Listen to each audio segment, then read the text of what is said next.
Welcome to 2026. In the Eastern cyclic model, it's called 丙午, fire or fire. In engineering terms, it's what we call a thermal runaway scenario, when the heat builds faster than the system can cool itself. We are taught that time is a straight line. Tomorrow is supposed to be an extension of today.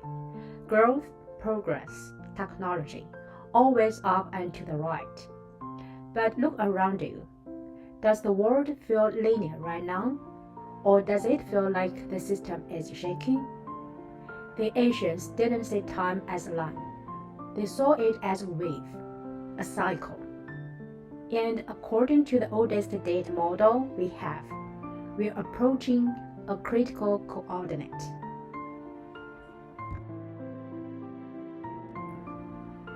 This isn't superstition, this is math. 300 years ago, Gottfried Wilhelm Leibniz saw the binary code in I Ching, zeros and ones, yin and yang. It's a system designed to describe energy states, and the code for 2026 is extremely rare. Bing represents the sun, fire from heaven. Wu represents known, peak heat on earth. Put them together and you get this: fire or fire, a double maxima, a pure energy peak. Let's look at the data. Every time this code executes, the system overheats. 1846, the Great Famine. Crops failed because the environment was too harsh. War broke out in North America. 1906, San Francisco. The earth ruptured and the city burned for 3 days. Structure failed. Fire took over. 1966, a different kind of hate. Social hate. Ideological hate. Old rules were melted down to make way for the new. Do you see the pattern? High friction, structural remelting, resource scarcity. Now let me be clear. It's the pattern recognition, not proof of causality. Cycles amplify stress. We don't dictate every outcome. But ignoring the cycles is a risk we cannot afford. But here is the insight most analysis miss. The fire doesn't start in 2026. It starts in 2025. 2025 is the year of the snake. 14. E is wood. Wood is the fuel. This is the wind-fed fire. The crisis spreads. Inflation, virus, conflict. It expands like forest fire. By 2026, the fuel is gone. There is no buffer left. We move from spread to explosion. This is a cumulative thermal runaway. So, what breaks? In system theory, fire melts metal.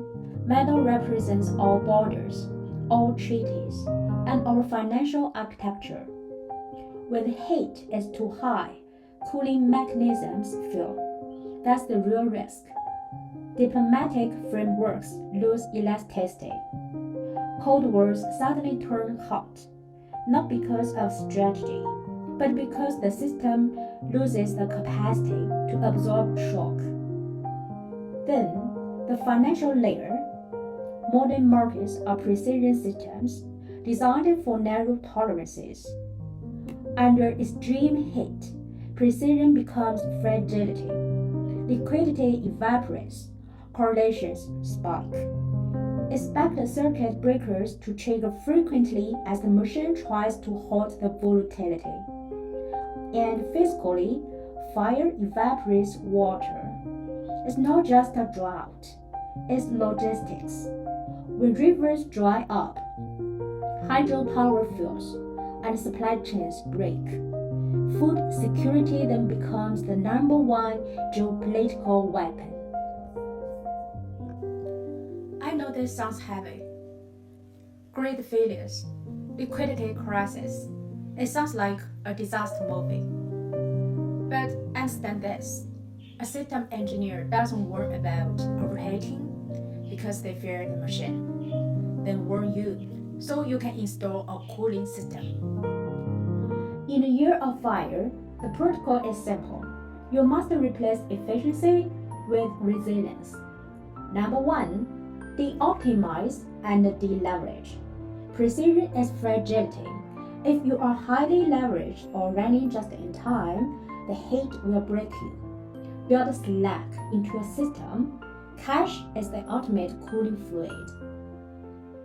Number 2, fiscal buffers. Supply chains will snap. Don't rely on digital promises. Hold real assets. Store real resources.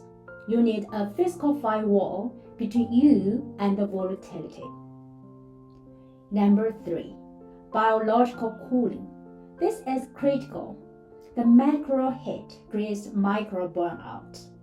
Your physiology will be under stress. Treat radical rest not as laziness, but as a strategic asset. You can't manage an overheating world with an overheating mind.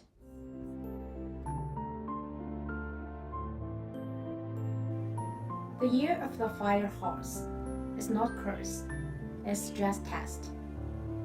The cycle is turning. Don't be the fuel. Be the one who built the shelter.